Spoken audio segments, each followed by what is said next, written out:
ವಿಶೇಷವಾದ ಘನತೆವೆತ್ತ ಒಂದು ಕಾರ್ಯಕ್ರಮ. ಇದು ಕೇವಲ ಬಿ.ಎಸ್. ಯಡಿಯೂರಪ್ಪನವರ 50 ವರ್ಷಗಳ ರಾಜಕೀಯ ಬದುಕಿನ ಅಭಿಮಾನೋತ್ಸವ ಅಷ್ಟೇ ಅಲ್ಲ, ಯಾವ ಮೌಲ್ಯಗಳನ್ನು ತನ್ನ ಬದುಕಿನಲ್ಲಿ ರೂಢಿಸಿಕೊಂಡು ಮೌಲ್ಯಯುತವಾದ ಬದುಕನ್ನು ನಡೆಸ್ತಾ ಅಂತಹದೊಂದು ಶಕ್ತಿಯನ್ನು ಗಳಿಸಿ ಸಮಾಜ ಸೇವೆಯನ್ನು ಮಾಡಿದರೋ ಅಂತೆಲ್ಲ ಮೌಲ್ಯಗಳನ್ನು ನಾವು ಸ್ಮರಿಸ್ತಕ್ಕಂಥ, ಆರಾಧಿಸ್ತಕ್ಕಂಥ ಅಭಿಮಾನದ ಒಂದು ಉತ್ಸವ. ರಘುವಂಶದ ಕವಿ ಒಂದು ಮಾತನ್ನ ಹೇಳ್ತಾನೆ, ಯಾರು ತ್ಯಾಗಾಯ ಸಮೃತಾರ್ಥಾನಾಂ ಯಶಸೇ ವಿಜಗೀಷೂಣಾಂ ಸತ್ಯಾಯ ಮಿತಭಾಷಿಣೆ ಯೋಗೇನಾಂತೆ ತನುತ್ಯಜಾಂ. ಕಾಳಿದಾಸನ ಈ ಮಾತಿಗೆ ಅನುಗುಣವಾಗಿ ನಾಡಿನ ಆರ್ಥಿಕ ಸಮೃದ್ಧಿಯನ್ನು ವೃದ್ಧಿಸಿ ನಾಡಿನ ಜನಗಳ ಸೇವೆಯನ್ನು ಮಾಡಿದಂತಹವರು, ಆಡುವ ಮಾತುಗಳನ್ನು ಬಹಳಷ್ಟು ಮಿತವಾಗಿ ಬಳಸಿ ಜನಸೇವೆಯನ್ನು ಮಾಡಿದಂತಹವರು ಯಡಿಯೂರಪ್ಪನವರು.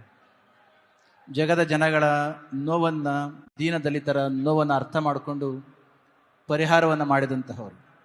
ಅಂತಹ ಯಡಿಯೂರಪ್ಪನವ್ರನ್ನ ಸ್ಮರಿಸ್ತಕ್ಕಂಥ ಈ ಅಭಿಮಾನೋತ್ಸವದ ಕಾರ್ಯಕ್ರಮ ನಾವೆಲ್ಲರೂ ಕೂಡ ಭಾಗವಹಿಸಿರ್ತಕ್ಕಂಥದ್ದು ನಮಗೆ ಅತೀವಾಗಿರ್ತಕ್ಕಂಥ ಸಂತಸವನ್ನು ತಂದುಕೊಟ್ಟಿದೆ. ಅವರು ಮುಖ್ಯಮಂತ್ರಿಗಳಾಗಿದ್ದ ಸಂದರ್ಭದಲ್ಲಿ, ಕೋವಿಡ್-19 ಸಂದರ್ಭದಲ್ಲಿ ಮಾಡಿದಂಥ ಸೇವೆ ಬಹು ಅನನ್ಯವಾಗಿರ್ತಕ್ಕಂಥದ್ದು. ನೊಂದ ರೈತರಿಗೆ ಸದಾ ಧ್ವನಿಯಾಗಿರ್ತಕ್ಕಂಥವರು. ಆಧುನಿಕವಾಗಿರ್ತಕ್ಕಂಥ ವಿಜ್ಞಾನ ಮತ್ತು ತಂತ್ರಜ್ಞಾನ ಹರಡ್ತಾ ಇರ್ತಕ್ಕಂಥ ಸಂದರ್ಭದಲ್ಲಿ ನಮ್ಮ ಹಳ್ಳಿಯ ಮಕ್ಕಳು ನರಳಬಾರದು ಅನ್ನೋ ಕಾರಣಕ್ಕೆ ಎಲ್ಲ ಶಾಲಾ ಕಾಲೇಜುಗಳಿಗೂ ಕೂಡ ವಿಶೇಷವಾದ ವೈಜ್ಞಾನಿಕ ಅನುದಾನವನ್ನು ಕೊಟ್ಟು ವಿಜ್ಞಾನದ ಮೂಲ ವಿಜ್ಞಾನವನ್ನು ಪರಿಪಾಲಿಸಿದಂತಹವರು, ಪೋಷಿಸಿದಂತಹವರು.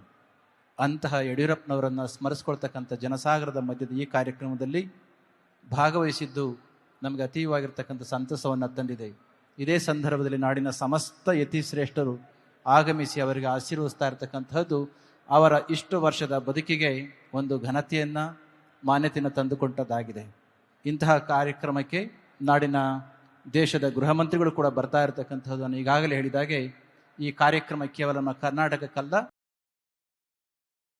ತಂದುಕೊಟ್ಟಿದೆ. ಅಂತಹ ಯಡಿಯೂರಪ್ಪನವರಿಗೆ ನೂರ್ಕಾಲ ಬದುಕಿ ಅವರು ಮತ್ತಷ್ಟು ಸಮಾಜದ ಸೇವೆಯನ್ನು ನಾಡಿಗೆ ನೀಡುವಂತಾಗಲಿ ಅಂತ ಹೇಳಿ ಮತ್ತೊಮ್ಮೆ ಹರಸಿ ನನ್ನ ಮಾತನ್ನು ಮುಗಿಸ್ತೇನೆ. ಜೈ ಶ್ರೀ ಗುರುದೇವ್.